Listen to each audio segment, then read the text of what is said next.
abdii keenya gaafii cicimtuu na gaafachaa jirta. Hangaan yaadadhurraa jaalalaan quraana hin qaraa ammoo arran qara'u sagaleen tiyya akka tokko jirti. Sagaleen qabu waan ta'eef quraana yeroo biraatiin isinii qara'a. Gaafii bareedduu na gaafattee OMN yookaan Oromiyaa Miidiyaa Neetworkii waggaa mudannoo akkamtu si mudatee kan hin raafannee waan jiru mudannoo hedduun qabaa. OMN keessatti OMN miidiyaa seena qabeessa, miidiyaa qabsooti, miidiyaa sagalee uummata Oromooti, uummata cunqurfamtootaati. Qabsoon Oromoo haala amma deemaa jirtu kanatti yoo kan itti fuftu ta'e jabaachaa jirra. Daayaspooraa fi biyya keessarraahis jabaachaa jirra. Haala kanaan yoo itti fufte. Assalaamu alaikum warahmatullahi wabarakatuh. Bum. Obboleeyyan kiyya qaqqaalii kabajamoo fi jaalatamoo kan addunyaa tanarratti argamtan hundi keessanuu akkamiin naaf jirtan isiniin jecha arraan tanaggaa akkuma beektanitti keessumaa bifa laayiviitiin osoo hin ta'in bifa gaafiif deebiin keenya bifa barreeffamaatiin kan ta'e nama isin akkaan jaalattanii fi akkaan kabajan akkasumattis Oromoo biratti qaalii kan taate joornaalistii teenya yookiin gaazixeessituu yookiin doktortiitti yookiin immoo narsii jechuu ni dandeenya. Ishiinis eenyu jaamtii Aisha Oromia Ali akkuma beektanitti gaazixeessituu OMN Oromiyaa Miidiyaa Neetworkiiti. Gaafiif deebii nuti erginee fi bifa viidiyooti waraabdee nuuf ergite san keessa immoo gaafiilee muraasa irraa dhidhiiftee jirti. Haa ta'u immoo viidiyooleen. Akkam jirtan nagayaa fayyaadha.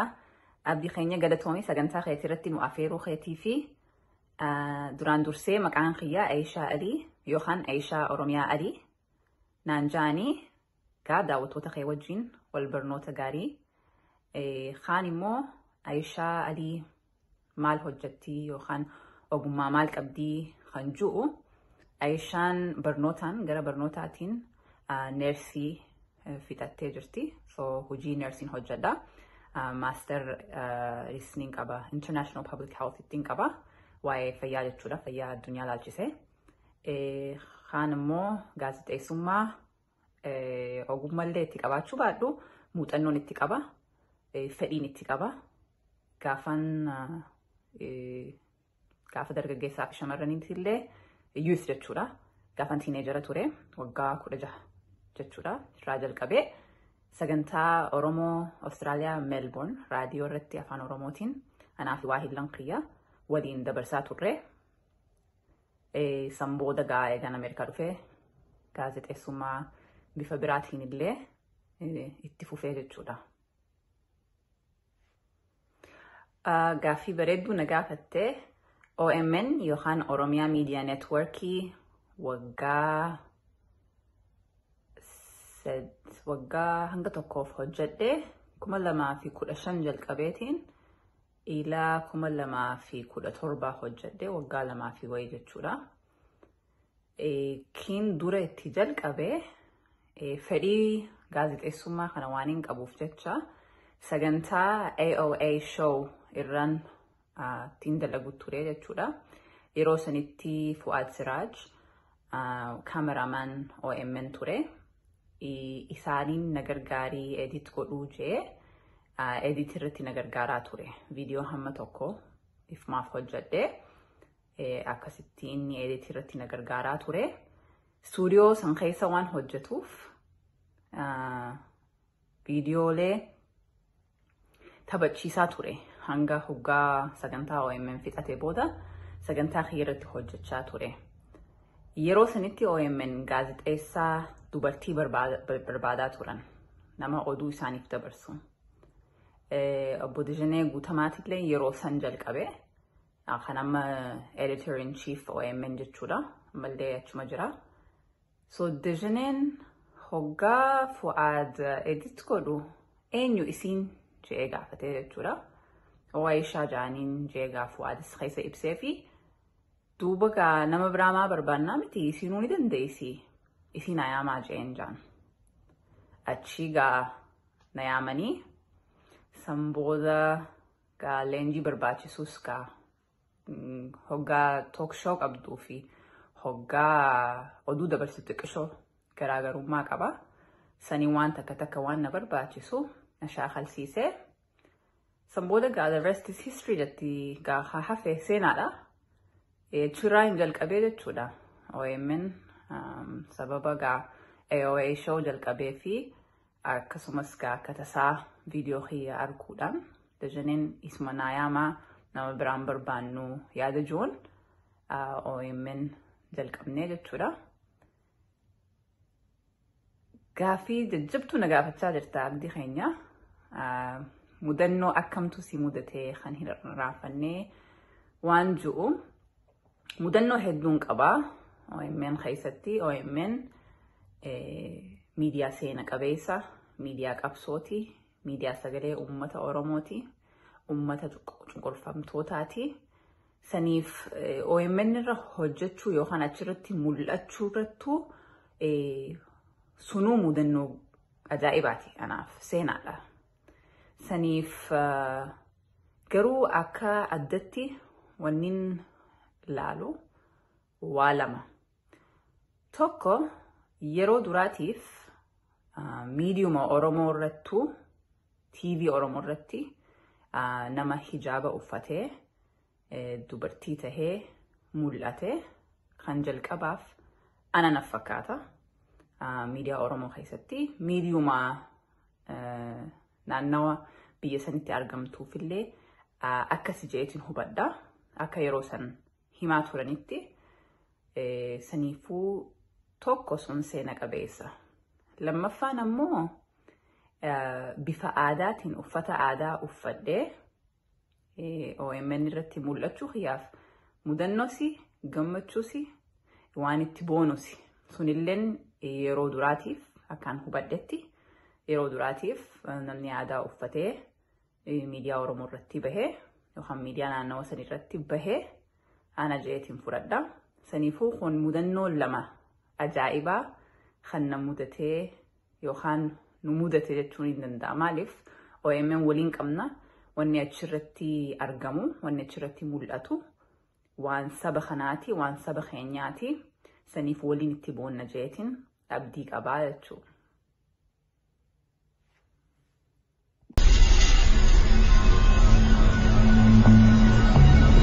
Abda Show. Abdii keenya gaafii ciccimtuu na gaafachaa jirta. Hangaan yaadadhurraa jaalalaan wanni onnee na cabsee yookaan namni onnee na cabsee hin jiru yookaan qalbii na cabsee hin jiru. Amma kun dhuguma isa dhugaasanii jechuudha. Waan yaadadhurraa hin qabu seenaa tiyya keessatti. Laata yoonin an onnee namaa cabse hin beeku jiraachuun ni mala. Saniifillee asmaanin dhiifama gaafadha. Garuu angama kiyyaan wanniin san na mudate hin jiru. Qabsoon Oromoo haala amma deemaa jirtu kanatti yoo kan itti fuftu ta'e jabaachaa jirra. Daayaspooraa fi biyya keessarraahis jabaachaa jirra. Haala kanaan yoo itti fufte bika kaayyoo manaa baaneef saniif galma ni geessi jeetiin rabbii gaditti abdii qaba. Oromoon wal malee humaan qabdu. Hawaasni kun sabni kun wal jabeeffachuu danda'uun namarra jira. Wal cinaa dhaabbachuu danda'uun nurra jira. Ilaa ammaatillee akkasuma godhaa jirra. Baay'ee nama boonsa. Haalli kun itti fufuu qabaa jechuudha. Qabsoon keenya bifa lamatti jirti jechuudha ammaan tana. Qabsoo karaa nagayaatii fi qabsoo karaa qawwee jechuudha. Waraanni bilisummaa Oromootillee bakka jirutti jabaachaa jira. Jabinni isaanii kan dhuunfallee akkuma taheen sababa deeggarsa hawaasarraa arkataniin keessaafuu deeggarsa hamilee arkataniin akkatti heddummaatanii amma argaa jirra marsaalee hawaasarratti eebba kumaatamaan ilmaan Oromoo lubbuu isaanii qaqqaalii wareegaaf kennuudhaaf saba kanaaf kennuudhaaf akka deeman waliin arkaa jirra jechuudha. Waliin ragaa bahaa jirra. Saniifuu ammallee hamilee isaanii jajjabeessuun nurra jira. Ollaa keenya fakkeenya godhachuu danda'uun nurra jira. Kaan ammoo qabsoo bifa nagayaati karaa nagayaatiin diplomaasii advocacy jechuudha. Kuni hawaasa keessaafuu hawaasa diaspora laalchisaa biyya keessa jirru irratti mootummaa biyya keessa jiraannu irratti dhiibbaa godhuu danda'u nurra jira. Sagalee uummata keenyaaf ta'uu danda'u namarra jira. Hiifachuu illee hin qabnu, arra jalqabnee boruu dhiisuu hin qabnu, hanga waan barbaannu sana argannutti, hanga addunyaan tun sagalee teenya dhageessutti haala kanaan itti fufuu qabna. Saniif bifa amma itti jirru kana yoo kan itti fufnu ta'e hedduu bareedaadha, hedduu haala gaariirra jirra, itti jabaachuun nurra jira jechuu barbaada. Galatoomi. Maaliin jaaladha? Jaalala jechuun amma akkanatti naaf hin dhuftu, waan hedduun jaaladha. Eenyummaa kiyyaan jaaladha. Hundaa ol eenyummaa kiyyaa eenyu ani maaltu Aishaa godha. Aishaan eenyummaa isii keessatti amantii isii, saba isii, biyya itti dhalatte, akkaataa itti guddatte, maatii isii, firoottan isii, hawaasa isii, kana hunda jaalala guddaan qabaafi jechuudha. Kun hundinuu waan na boonsu. Wanni Aishaan jaalattu gabaabumatti akkana fakkaata. Itti aansuun Aishaan maal jibbitii?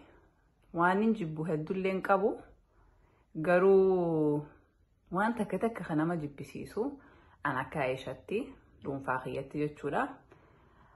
Oromoota tokko tokko jira afaan Amaaraa, aadaa Amaaraa, sirboota Amaaraa, diraamaa Amaaraa hordofuu, laaluu jaalatu. Yookaan afaan Amaaraa dubbachuu jaalatu. Hogga dubbatullee akka qaroominatti, akka beekumsatti kan fudhatu jira. Wallaalarraa ta'uu, fedhirraa ta'uu, an akka nama biyya alaatti dhalatee guddatee tokkotti hubachuu hin dandeenye psychology san yookaan sammuu namoota sanii akkaataa isaan itti afaan kana hubatan naagaluu hin dandeenye. Afaan Amaaraa yookaan aadaan Amaaraa, sirni Amaaraa guutumatti ummata Oromootiif sirna gabroonfataadha. Sirna gabroonfataa kana leellisuun, guddisuun akka ilma yookaan intala Oromoo tokkotti irraa hin eeggamu. Silattuu saba fedhe jibbuu yookaan jaalachuudhaaf namuutu mirga qaba. An amma akka kiyyatti saba tokko jibbuu miti. Sirna san, mallattoo sirna sanii, mallattoo sirna gabrummaa jibbuu danda'uun nurra jira akka ilmaan Oromootti. Dhugaadha. Akka seenatti illee seenaa hedduu qabna. Seenaa badduus qabna. Seenaa gabroonfataa cunqurfamnee jirra, gabroomnee jirra. Duuba waan gabroomneen maaliif namni tokko tokko boonuu barbaada? Hubachuu hin dandeenye. Kun egaa qorannoo addaa barbaachisa jeetiin fudhadha. Garuu Aishaan akki wanni isin jibbitu warra sirna gabroonfataa kana leellisu nin jibba akka nama dhuunfaa tokkotti. Saniif yoo rabbi jeegaa namoonni tokko tokko kan yaada akkasii qabu akka yaada sanirraa guddatu, sanirra waan ifii guddisuu danda'u nurra jira. YouTube chaanalii keenya ilaalu, warra akka abdii kana hordofuu, sagantaalee Oromoo guddisuu. Yoo hogguu takka takka jijjiiramaan fedhallee jette afaan saba addunyaarra jiru hedduu jira. Miliyoona meeqaa jira afaan kan hordofuu, kan laaluu, kan barachuu dandeessu. Saniif sirna gabroonfataa hordofuu irra waan kan kee laali, waan kan kee guddisi.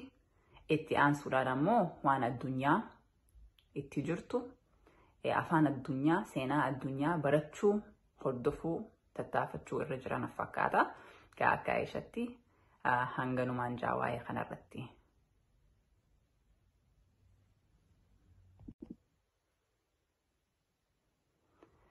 Qabsoo fincila diddaa gabrummaa jecha tokkoon ibsi yoo naan jettee injifannoo yookaan milkaa'ina jeetiin ibsa.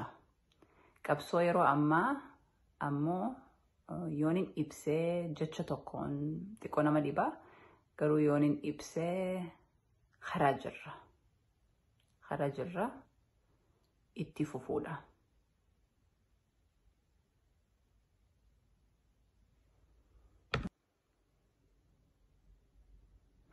Dhaamsiniin an qabu hordoftoota keetiif jabaadhaa, sagantaa kanallee jabeessaa, hordofaa, guddisaa, sagantaa akkanaa qabaachuun hedduu nama boonsaa. Saniifuu jabaadhaa, atilleen abdii keenya hedduu ulfaadhu, galatoomiin siinjaa, jajjabaadhaa. Gaa ilmaan Oromoo bakka jirtanitti nagaa fi jaalalaan isinii hawwa. Waan hundatti milkaawaa. Gaa sabni keenyalleen bilisummaa dhugaa hawaa jiruuf sanillee ni argata jeetii yaada. Rabbii gaditti abdii qabna, wal malee humaan qabnu. Jabaadhaa.